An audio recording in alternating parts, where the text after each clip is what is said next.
Start again. I'll call to order the March 2nd, 2021 meeting of the City of Davenport Plan and Zone Commission meeting. We don't have a public meeting tonight, a public hearing tonight, and we are holding a part of our session virtually. I'd like to start with our regular meeting agenda. Roll call, please, Commissioner Tallman.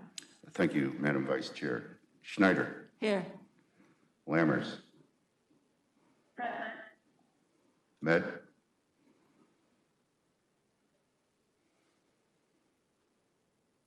Med.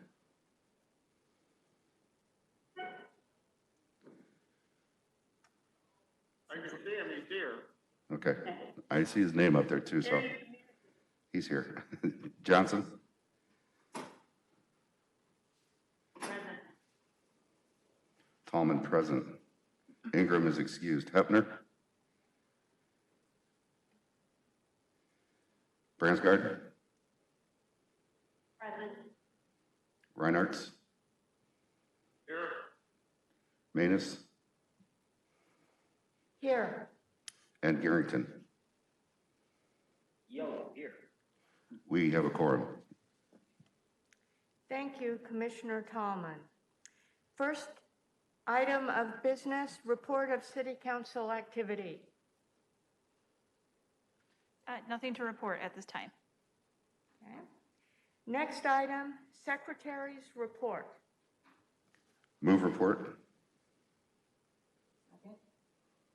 It's been moved and seconded that the minutes of the February 16, 2021 meeting be approved. All in favor indicate by saying aye. Aye. Any opposed? The ayes have it and the minutes are adopted. Next item, report of the Comprehensive Plan Committee. Staff? Nothing to report. Thank you. Zoning activity is our next item of business. We don't have any old business. We have one item of new business, and I'll ask Commissioner Tallman to read that item, please. Thank you, Madam Vice Chair. Case REZ 21-01, request of Dan Lorenzen on behalf of Rock Church Ministries, Inc. to rezone parcel P1304-02C from S-0S Open Space District to R1 Single Family Residential District to allow for the construction of a church. Staff recommends case REZ 21-01 be forwarded to the City Council with a recommendation for denial, and I so move. Do I hear a second? Thank you. Thank you. That has been moved and seconded. We'll now turn to discussion. Staff, do you have a presentation for the commission? Yes, we do.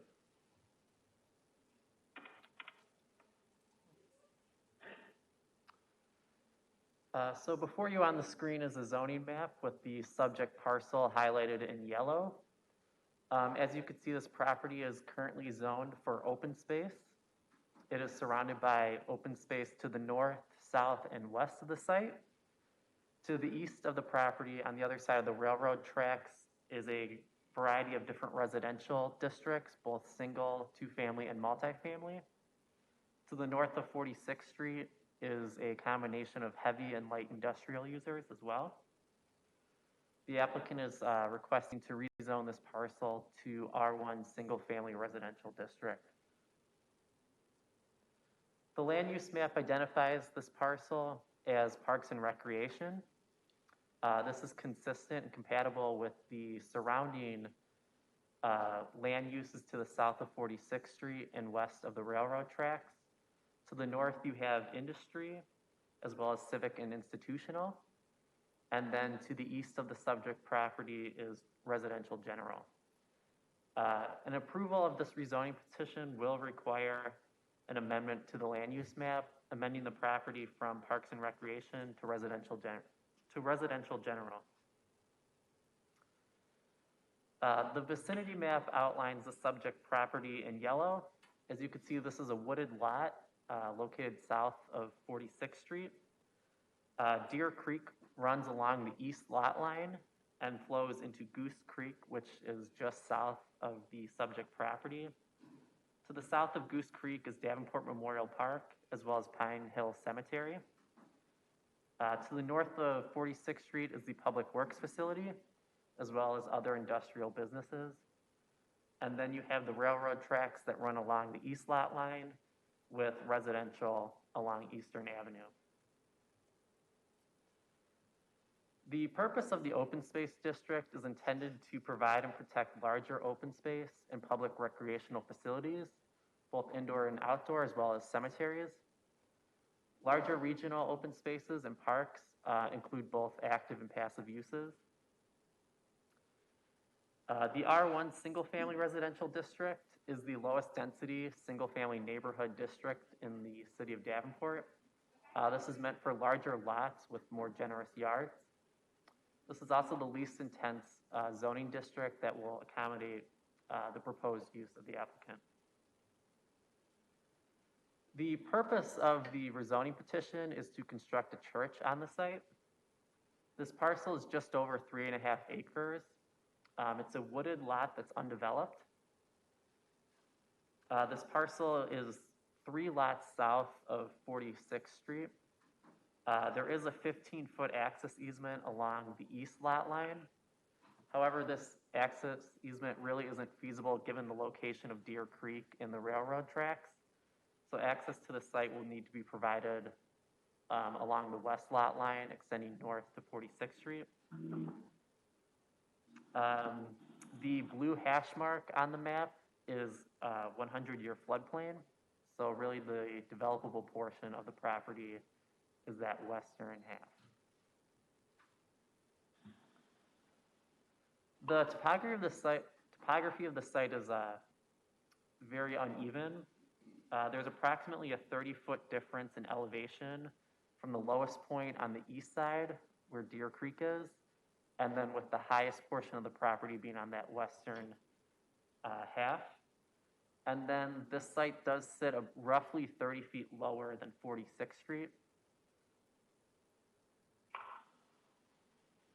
The applicant provided the concept plan before you with the church and parking lot on the western portion of the site with a private drive and utility easement extending north to 46th Street. There are 4 separate parcels that the private drive extends through, as well as the utility easement would extend through to gain access to that public right-of-way. The applicant provided the attached renderings of what a church on that site could potentially look like.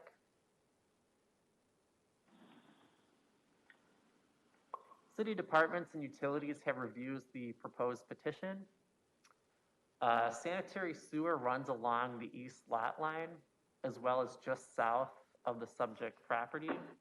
However, all other utilities must be brought to the site through easements, which will be at the owner's expense. In addition, the city will not permit propane tanks to this parcel. And then a public road will also not be provided to this parcel. So it will be private easements and private drives. In terms of public input, city staff mailed notices to abutting property owners within 200 feet of the rezoning petition, notifying them of the public hearing. At the February 16th meeting, we had 1 property owner who lives on McCormick Place just to the east of the site who spoke in opposition of the petition. The owner did provide written comment, which is provided in the packet. Comments were generally in opposition, and some of the concerns raised were sewage on the site and how that would be handled, as well as impacts to wildlife should the property be developed. And then a public hearing was also published in the Quad City Times. So a zoning map is required because The open space district does not allow for places of worship. So to develop this site, to build a church would require a rezoning. Staff has recommended the applicant rezone to the R1 district, which is the lowest intensity district that would allow for a church. City staff reviewed the petition with the approval standards for map amendments that are outlined in the zoning ordinance. It's staff opinion that the proposed amendment is not in accordance with the comprehensive plan and adopted land use policies, as this area is shown as open space, which is consistent with the established character of that area south of 46th Street and west of the railroad tracks. The proposed zoning map amendment to R1 single family residential district also does not promote the preservation, protection, and conservation of natural resources. Staff is recommending that the case be forwarded to the City Council with a recommendation for denial based on the following findings. The proposed amendment does not promote the orderly development of Davenport in accordance with the comprehensive plan and adopted land use policies. The rezoning petition does not promote the preservation, protection, and conservation of natural resources. And the existing open space district is compatible with the zoning of nearby property. Thank you. Thank you, staff. Is there a representative of Dan Lorenzen or Mr. Lorenzen who would like to speak to this matter? Does the applicant have a presentation you'd like to make to the commission? Please come forward. Okay. Hello, my name is Joshua Aguelo. I am the architect for the project, representing Dan Lorenzen, who should be on the phone. Dan, are you there? I'm here, Josh. I had it muted. I'm sorry. Okay, would you like to speak on behalf of the project, Dan? Or? Yeah, and you can. I would like everyone to speak positively about the project. Okay. Okay. Yeah, I struggle a little bit with automatic rejections and stuff. A couple things I think I brought up at the last meeting, or one thing was that this property, I many years ago. Can you guys hear me? Yep. I purchased the property many years ago, and I decided, and when I bought it, I never looked into it that deep, but it said that it was zoned R1. It extended over the railroad tracks east up to Eastern Avenue. There was a total of about 5.5 acres total. We subdivided the front acreage into 3 lots, and we wound up with the 3.5 acres on that side that I had assumed for years that was already residential, zoned residential. So anyway, that's kind of, I don't get that. But anyway, my intentions long-term are at some point to give that land to the church, just to make a donation of the land at no benefit to me, no cost to them, and which we have done. So we've had a dream of building a church there for a long, long time.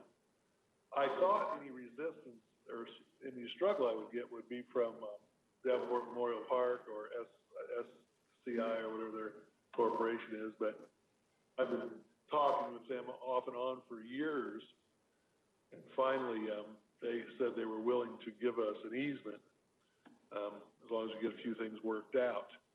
So that really was the hardest thing I thought I'd have to deal with. As far as the other people trying to determine what the land is used for, honestly, I struggle with that a little bit. I don't see any church ever hurting anywhere they go up. In our day and age, we need more churches going up, in my mind. But that's my opinion. So I'm a little conflicted when I hear one person on the board or on, in this group of leaders say, yeah, I'm opposed, and the rest of us automatically oppose it. And I'm thinking that's different. So I'm sorry about that, but I struggle with that a little bit. I would think we would be more on board. We've had very little resistance from the community on this, very little. Obviously, everything's been published and put out there. I think we have one or two people. I don't know what kind of, if you had stuff written in or phoned in or typed in, but it seems like based on the population of people surrounding that area, we had very little resistance on the idea.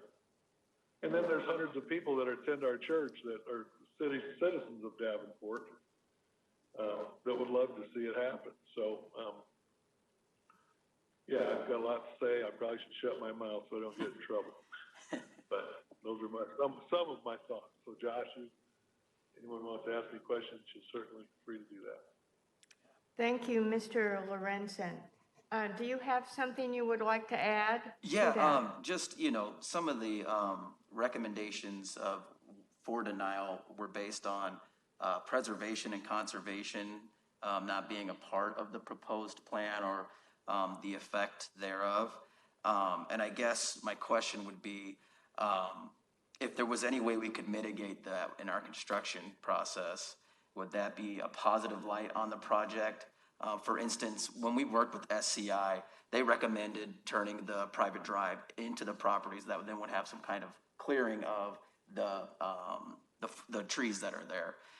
But if we were to actually conversate with them again and get that thing moved so that we're only affecting the forested area on our site, would that again be something that would be looked at as in a positive light? Maybe give us some good things about the project, or how would that?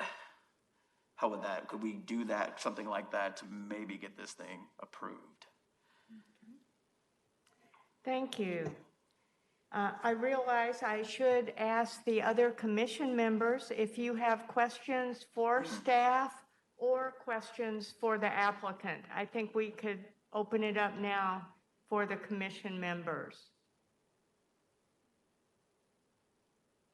Anyone have questions? This is Susan. I'm sorry, speak again. This is Susan. I have a question for city staff. All right, please proceed, Commissioner Lammers. Are we looking at the change of zoning for the entire SOS open space district, or just the property that's requesting the R1 rezoning? The rezoning will only be for the subject property, not for the area as a whole. Would that be considered spot zoning then? No, it wouldn't, because there is some adjacent residential to the east. While it's delineated across from the railroad tracks, it would not be considered spot zoning. Okay, that answers my question. Thank you. I have a question. This is Commissioner Excuse Johnson. me. I have a question. All right, please. Commissioner Schneider? Who would? Okay, Commissioner Johnson. Thank you. Is there a reason why the property to the east can't be developed, already zoned residential? Is there any reason why the church can be built on that property? Yes, I can answer that, I think. Okay. Number one, there's only like maybe 3/4 of an acre over there on that side. There was 3 basically third acre lots, but there's an acre and a half divided by 3. So I think there's maybe an acre left. It's not enough space, and the access is not good. It would have to, on the east, off of Eastern, it would have to have access from Eastern between 2 private homes. You know, obviously we want to be considerate of the neighbors in the community in that regard. So just really not a good choice. And plus that parcel was not donated to the church. Okay, thank you. Hey, I had another thought. Can I share? Yes, go ahead, Mr. Lorenzen. One of the things you don't hear about, and I know we have a few people concerned about wildlife, but there's people that are living in that land. There's tents set up back there from time to time, and there's people that are setting up deer stands in our land, on our land, and probably the other land up there without permission. So in my mind, it might be a positive thing to have a church and some activity back there. Again, I'm all for the church. I make no bones about that and this happening. But I see more positives than I do negatives. And I just want to continue to stand on that. You know, we're a great church. We help a lot of people in our community. We do a lot of work in helping the homeless in different locations throughout the city. We pay people's rent. We minister to them spiritually. We do their weddings. We do their funerals. Most churches, as you know, have a funeral. Old churches have a graveyard in their backyard. I don't know if most of you probably know that. Anyway, there's just everything about it. If you put on a sheet of paper the pluses and the minuses, I think the pluses of rezoning that piece of parcel for a church far outweigh the negatives. And that's just my thinking, and I appreciate your willingness to listen.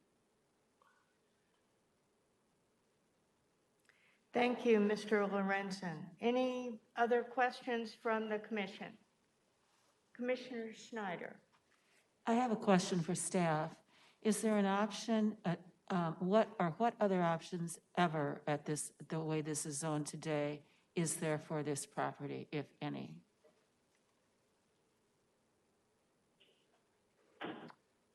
So the uses for open space district are outlined in the zoning ordinance. So it can be used for recreation or outdoor trail.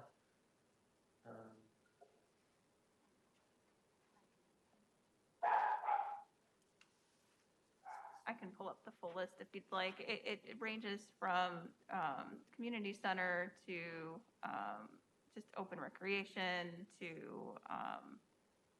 uses that are more supportive of open space recreation type uses. But I can look up more specific No, uses. I if you'd really like. was wondering, so at some point there is an option for some kind of a building to be erected? Yes. Yes. Thank you. Can I speak to that briefly? I think one of the options is a cultural facility. And to me, a church is highly cultural.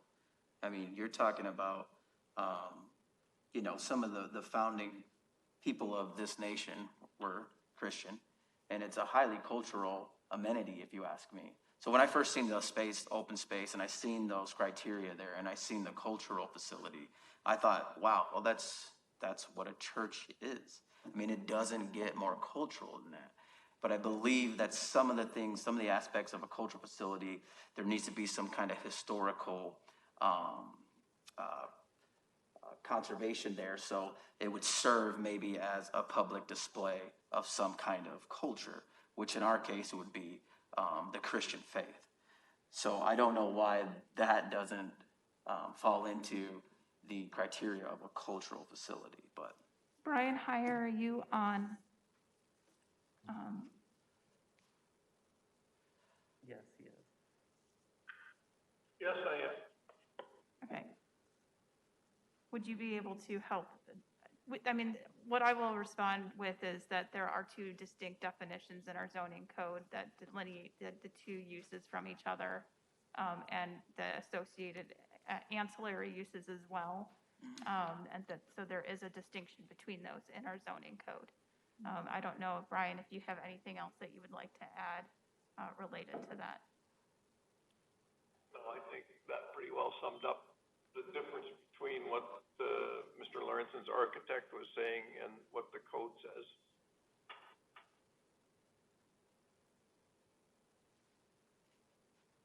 Thank you. Any other comments from commissioners? I have one for staff. Is there any concern from fire department or public safety about this access easement with a large number of people not having a public access? There is concern in terms of public safety with the building being so far removed from the public right-of-way. That concern has been expressed. They do need to provide turnarounds for fire trucks to get back there, as well as a fire lane to access the site should an emergency arise. Public Works has stated that there will not be a public road that extends out to the lot. And then in terms of signage, the city's ordinance does not allow signs off of advertising for uses outside of the property. So they would not be permitted to put a sign out on 46th Street should they not own that land. So in terms of direction and wayfinding is also a concern to public safety. Thank you. If there are no other questions from the commission, let's have a roll call vote, please. Oh, is someone else speaking? Can I speak? Yes, This is Gary. Can you hear me? yes. Okay, just a follow-up question, if I can, on the answer that was just given. Would that same issue be true of any building that is put on that property? Whether it be allowable as a cultural center or whatever else is allowed? It seems like that's, if it's a public safety issue for a church, it would also be for any other buildings. Am I understanding that correctly?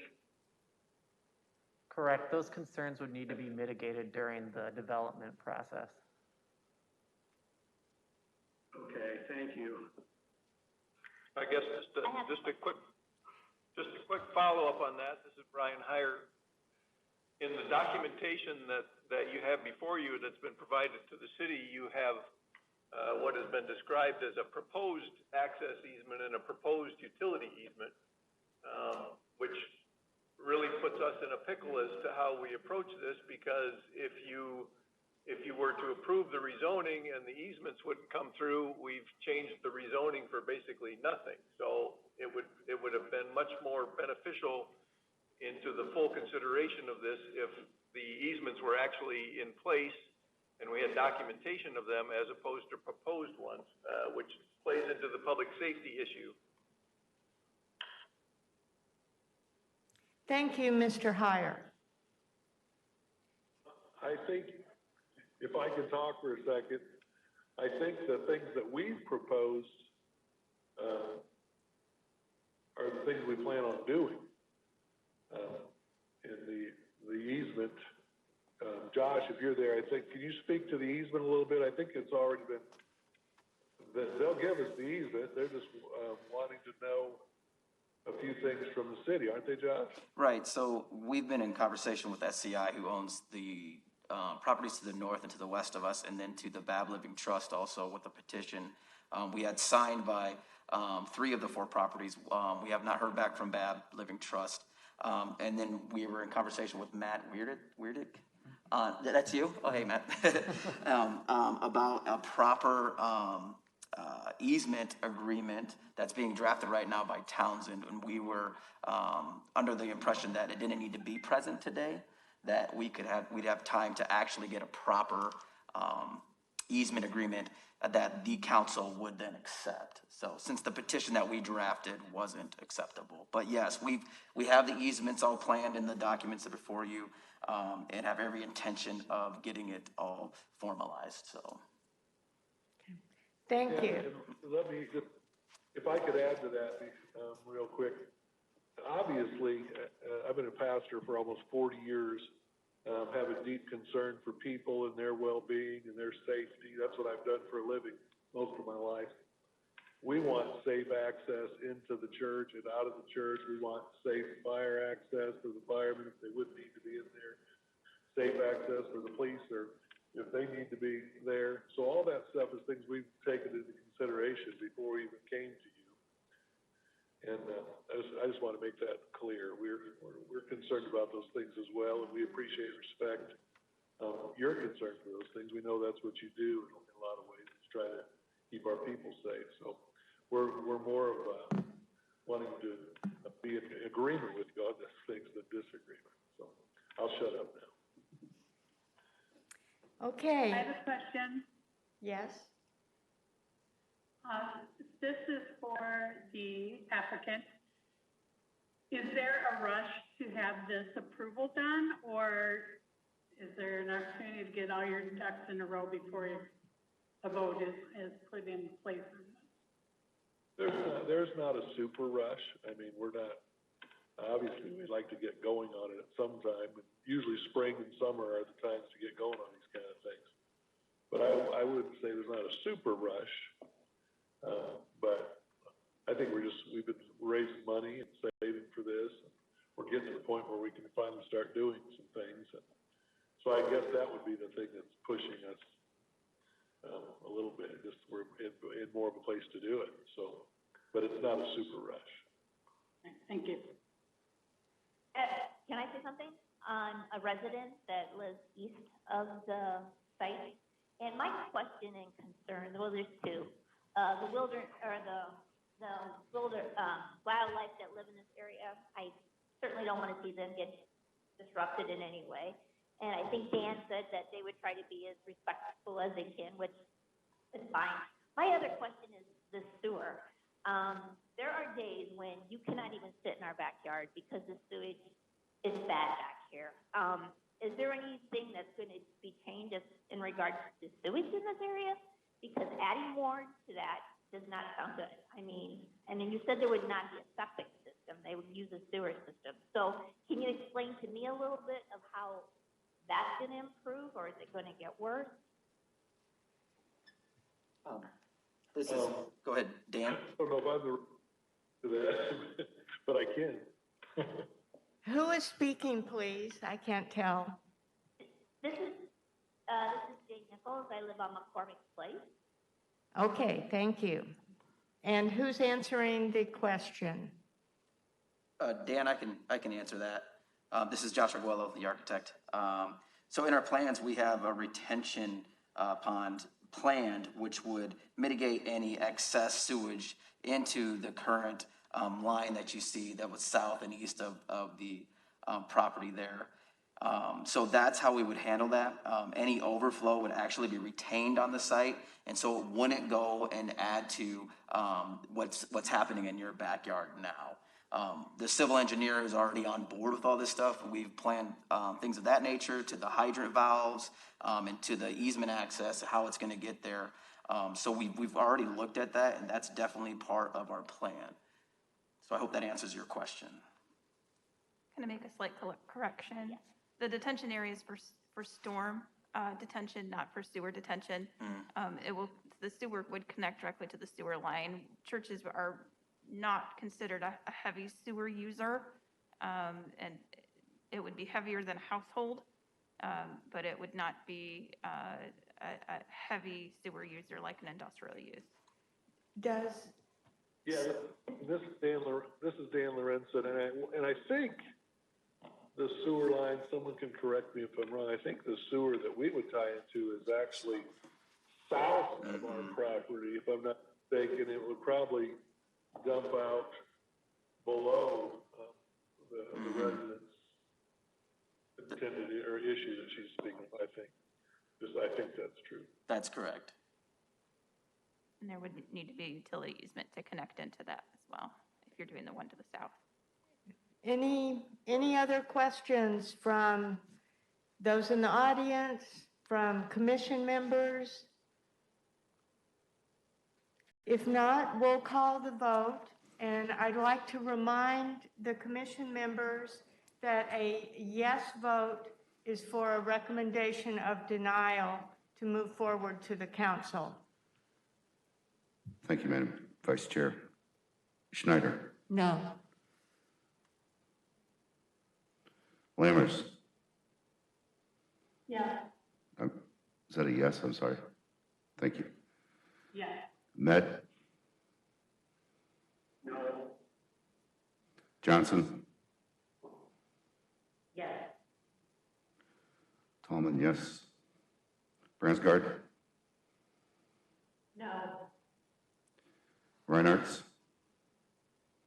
Yes. And Garrington? Yes.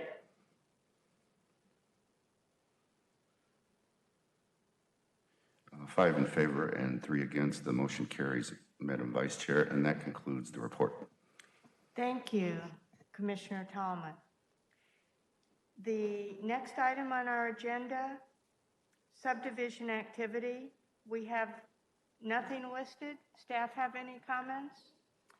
Nothing at this time. The next subdivision activity will occur at our first April meeting. Okay. Future business. The only outstanding item is a subdivision for Prairie Heights, 4th edition. That will be the one at our first April meeting. Communications? I have nothing else. Other business? Okay. Yes, Commissioner Tallman. Thank you again, Madam Vice Chair. For staff, and I apologize, I probably should have asked this under the report of the Civil Act or City Council activity. I'm curious, how is the Sophie Foster petition moving through council? The first consideration moved through committee of whole is tomorrow to discuss the second consideration. The Alderman Jobkin, who is the ward alderman, has been working with the citizens and the petitioner to kind of come to some level of agreement. There has been some changes in general concept that would help alleviate some of the neighborhood concerns. So they're still working through it. It's too early to tell at this point how that will end up with a vote. Just for clarification or a reminder, there's typically 3 readings, correct? That is correct. And do they vote after each reading or just at the final one? They voted all 3. How did the first vote go on the first reading? 1 no, which was Alderman Jobkins, and then everyone voted yes to keep the process moving forward Okay. to further discussion. And the supermajority would require how many? 8 votes. Okay, thank you. I want to thank our applicants tonight. Appreciate your presence and your discussion with us today. Thank you very much. Thank you. I think that completes our business. Do I have a motion? Second. Thank you. All in favor? Aye. Thanks, guys. Thank you. Have a good evening. Thank you.